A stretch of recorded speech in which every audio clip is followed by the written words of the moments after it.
Another day of ESPN lying and spreading misinformation. What would they do? What would they do if they didn't have non-white people to victimize and build a narrative around? Because if you're a non-white dude and you're actually out there just building a life for yourself, creating a family, you know, doing what it takes to be successful and not victimizing yourself, if you're a non-white dude that's doing that, ESPN and the far left-wing media, they won't even act like you exist, because non-white dudes, for them, are only good enough to acknowledge when they can build a false narrative around them. That is the facts of the situation.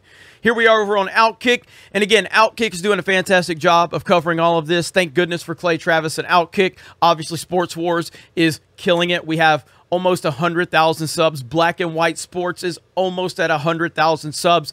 So many cool things are going on for so many different platforms that are calling out the BS. ESPN does not represent sports at all.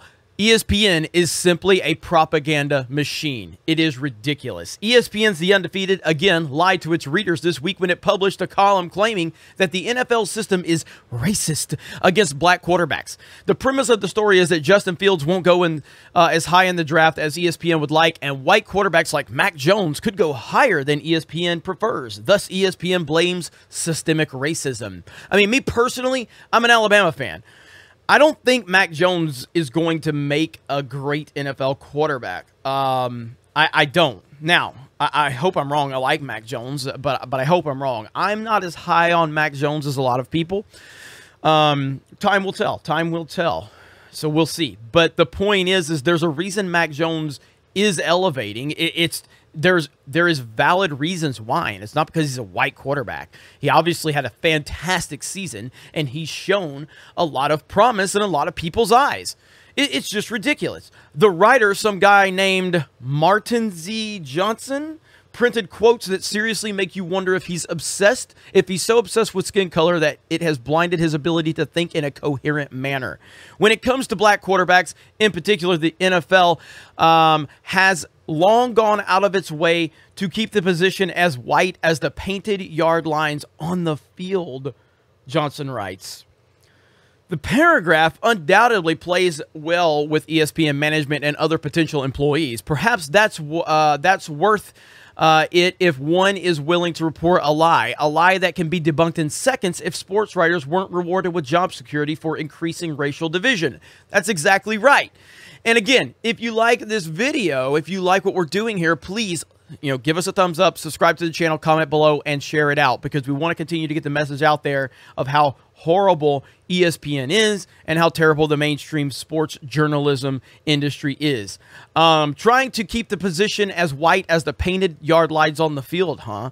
Anyone want to tell Johnson that his race-baiting employer, that the highest paid quarterback in NFL history, Patrick Mahomes, is black, or that the second highest paid quarterback in NFL history, Dak Prescott, is black, or that the third highest paid quarterback in NFL history, Deshaun Watson, is black, or even that the highest paid quarterback, or the fourth highest paid quarterback in NFL history, Russell Wilson, is black, seems noteworthy.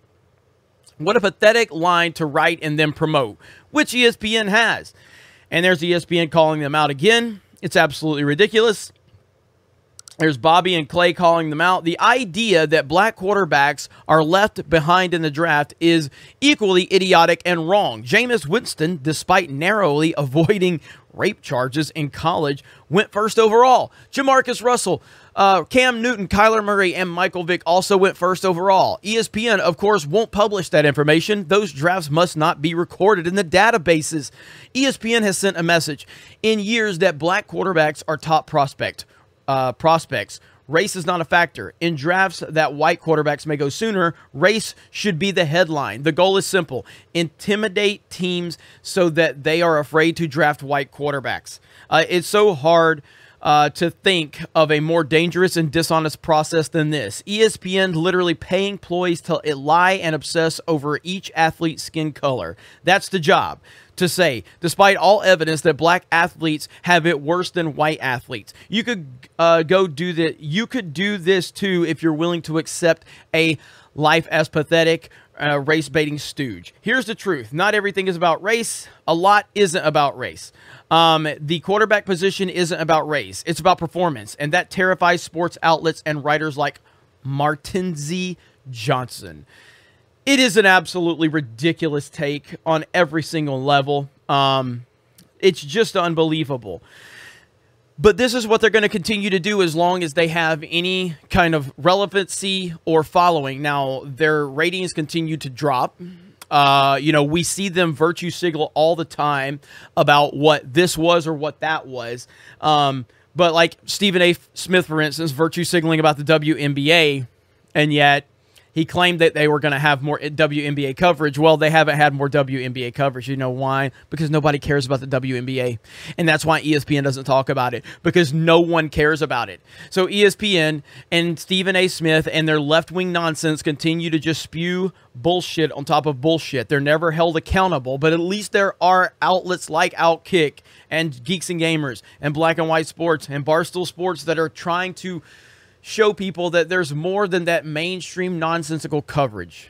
It's absolutely ridiculous. Anyone that's been paying attention to sports for any significant time understands that black quarterbacks have been just as equally looked at as white quarterbacks when they bring the skill set. I remember Jameis Winston in college, and Jameis Winston, it seemed like Jameis Winston was going to have next level ability. It absolutely did. It seemed like the guy was going to be a star in the NFL, even with all the problems that he brought to the table. I never believed Cam Newton would be, even though Cam Newton had arguably the greatest individual season I had ever seen at Auburn. That season, that 2010 season at Auburn, is truly one of the best seasons I've ever seen by any college football player ever.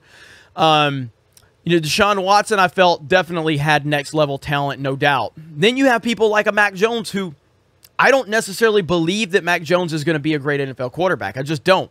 As an Alabama fan, I watched A.J. McCarron have a really good college career, but I never felt that A.J. would be someone that would be a starting quarterback in the NFL, just because of the way that I felt that he benefited from the system he was in. I believed Tua would make a star in the NFL, but his tendency to get injured so easily is a huge concern.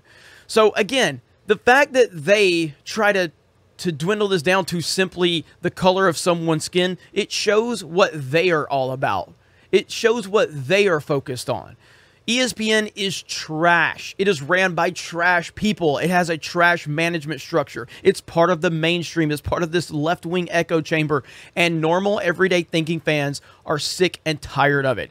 So continue to support places like Outkick, Geeks and Gamers, Black and White Sports. You guys have a great day. Check us out over on Locals as well. Our Locals community is doing fantastic. We're having a lot of fun over there. It's essentially a Patreon/Facebook situation, and people are loving it. You know, you see some of our supporters over there are posting links. There's a gif of me, Solo Lost Money. That's a saying from our main channel, Geeks and Gamers. But yeah, just give us a follow on Locals, and then consider supporting us over there. Also, check us out on geeksgamers.com, our website, where you can sign up for free, jump into the forums for free, and then for $10 a month, you can become a premium member. It gives you exclusive access to a lot of our content. We are so excited for everything going on in the world of Geeks and Gamers. You guys have a great day, and we will talk to you later.